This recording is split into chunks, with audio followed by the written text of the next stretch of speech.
In our last session, I shared with you my conversation with Mike, who was complaining that his girlfriend didn't keep in close enough contact with him every minute of the day.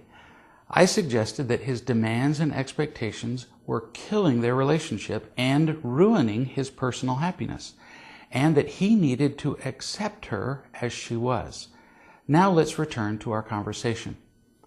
Referring to the evening when she didn't call him as quickly as he wanted, Mike said this, quote, "But I was sitting there worried about her, worried that she might have been in an accident, or worried that she might have been in a fight with her ex-husband or something.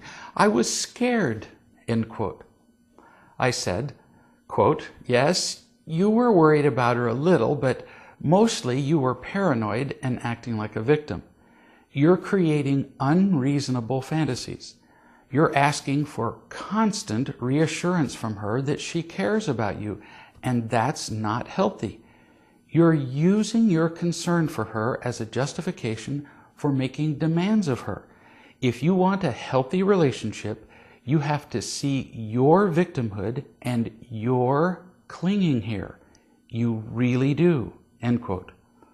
Mike said this, "She just needs to be more sensitive to my feelings and know that I need to know that she's all right." He was just not going to let this go.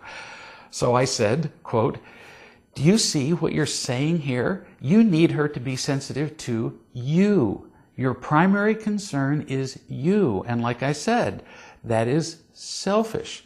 It's hurting you and it's hurting Diane." Mike finally asked, "So you're saying that I'm being unreasonable here?" And I said, "Yes, I am." He just couldn't quite let this go. So he continued, "For me, it's about being considerate to the one who loves you, to let them know that everything is okay." Well, by now I'm laughing. And I said, "You don't have the right to demand that she be considerate, even if it's the kind or considerate thing for her to do. It might be the right thing for her to do, but you still don't have the right to demand it.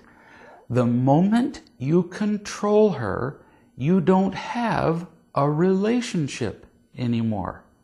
He said, "Well, I feel hurt that she doesn't think of me." And I said, quote, "Again, you're making this about you. You're demanding that she make you happy, and when she doesn't, you claim that she's hurt you.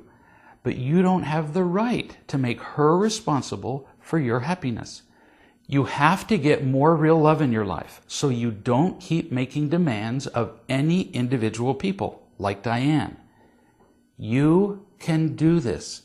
You can learn to tell the truth about yourself to other people and create the opportunities you need to feel loved unconditionally.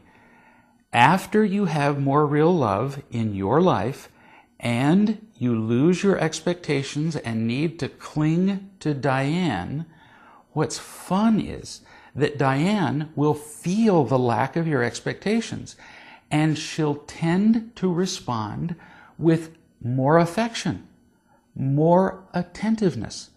People tend to respond like that to real love.